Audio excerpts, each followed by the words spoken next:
Summers again, talking about living with cancer. Today I thought we'd talk about staging. Staging is that process after your doctor has discovered or diagnosed your cancer. There's a whole range of things that happen really quickly. They'll get you in for a CAT scan, an MRI, a PET scan potentially. And let's talk about those things today. First of all, let's have some brekkie and a coffee, and then we can have a chat.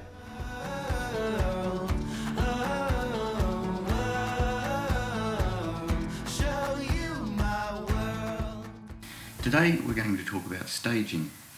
This is the phase after you've been diagnosed with cancer, where your doctors go through a process to be able to define and describe the extent of the cancer and basically to then get ready for planning of your treatment. Now, doctors use a lot of jargon. They've got to accurately describe a lot of aspects of your medical situation in a way that's repeatable and other doctors know what they're talking about. So they use a way of describing your cancer in terms of its size and extent of spread using something called the TNM staging process. Now basically it's broken into three things, and you'll often hear them talk about the TNM staging. If something doesn't apply, they'll just skip it. So if you don't have the M, I'll just say TN. Now, I've been through this 3 times, unfortunately.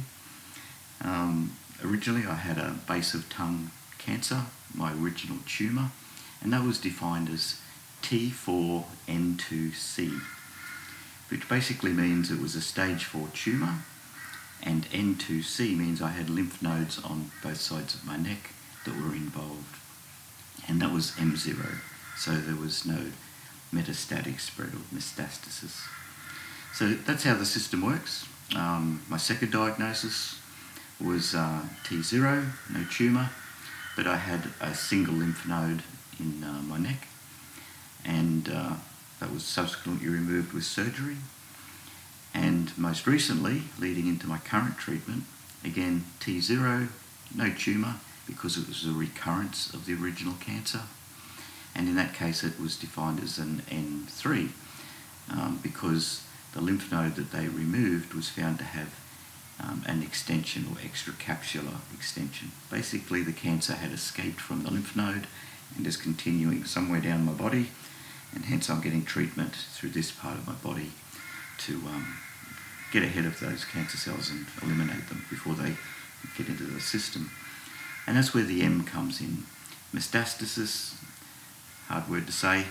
Metastasis is basically where the cancer is spread outside of the original tumour and beyond the lymph nodes that were trying to contain it, and it's basically invaded your body in a more systemic way or is spread elsewhere in your body, which obviously makes it a lot tougher to deal with.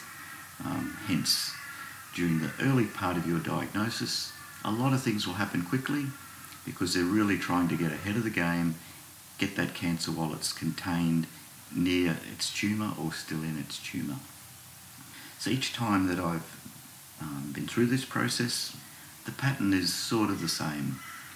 Your doctor finds that you've got cancer, either through a fine needle biopsy of a lump, maybe some material that was removed during surgery, or some other examination. And I found things move really quickly for a couple of weeks. They'll send you in for a CT scan, potentially, maybe an MRI scan, and also something called a PET scan. Now, to break those down, a CT scan or CAT scan is mainly using X-rays to come up with the 3-dimensional model of your bones and the hard parts of your body. An MRI uses magnetic energy and magnetic waveforms, and it's mainly trying to measure and define the soft tissue, like your organs. Because obviously if you have a tumour, that's sort of a squishy or soft element sometimes. So they've got the bones, and now they've measured the soft parts of your body, and they bring that together into a single model. And it's basically, if you think of Google, the CT does the map, and the MRI does the satellite overview with all of the soft features. And that's how they can navigate your body when they're planning to treat your cancer. Now the third one is something called a PET scan, and it's a bit different again. And I'll give you a look at my PET scan just to help describe what this looks like. But basically, cancer is really energy hungry. It needs a lot of energy to survive and to continue to do its evil deeds. And it gets that energy in the form of glucose. So the doctors have come up with a way to identify your tumour, and they do it through something called a PET scan. And basically they take some glucose, they seed it with some radioactivity. You fast overnight typically, so that your whole body is hungry and deprived of glucose. So they give you a shot of this radioactive glucose, typically through a cannula, directly into your bloodstream. You rest for about an hour, and your organs, and particularly the cancer cells in your body, start to consume this radioactive glucose. And they're literally, you can't see it, but they're glowing with radioactivity. They put you into a machine, scan you, and it can detect where those radioactive places are in your body. Now, it sounds scary, and I'm sure it's not good for you, but I guess if you've got cancer, all bets are off, and it's around trying to track it and deal with it. So let's have a look at mine. This is a picture of my PET scan, or one of the sections from it, from my original diagnosis. And you can see that the thing is broken up into a number of vertical and horizontal grids. And basically the doctors can cut and slice this model and look inside our body in all of these different planes. And that's how they can examine the location and measure the size of your cancer. And they then use that for staging purposes.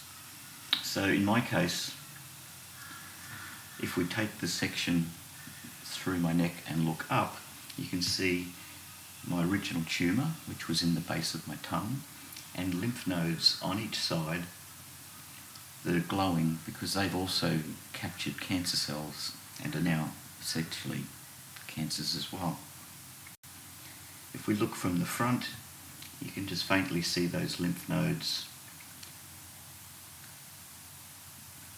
and the tumour that led to them. Now, what's really tricky is they can take that and create a 3D animation. And you can see there the video of my body turning. It's a little difficult to see on screen. And that lets them know exactly where they need to target the radiation beams when we go into radiation.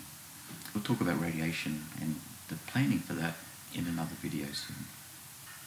So as you can see, there's a lot going on during this time. You've just had this really awful news that you or somebody you love has potentially got cancer. And you're thrust into this really fast-moving world of tests and scans. Now, the CT scan, the MRI, and the PET scan, they'll often happen maybe in the same day or certainly very close to each other. A few things to keep in mind. These machines use electrical energy, X-rays, magnetic energy. So to be prepared, it's best not to go with jackets and jeans with zippers or anything metal.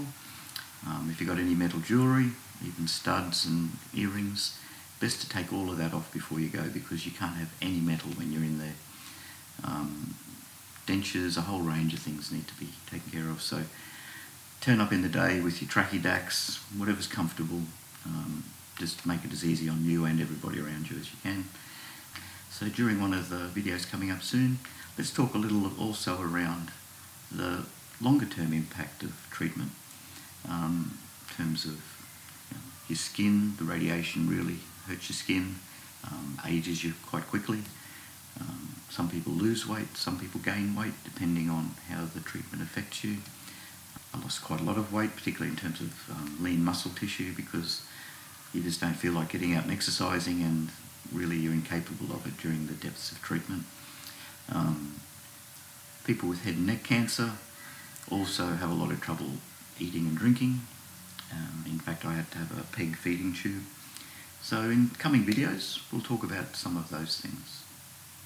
Now, one of the things I'd really like to do is introduce a bit of a question and answer session into these videos. So please, down in the comments underneath this video, throw your questions in there.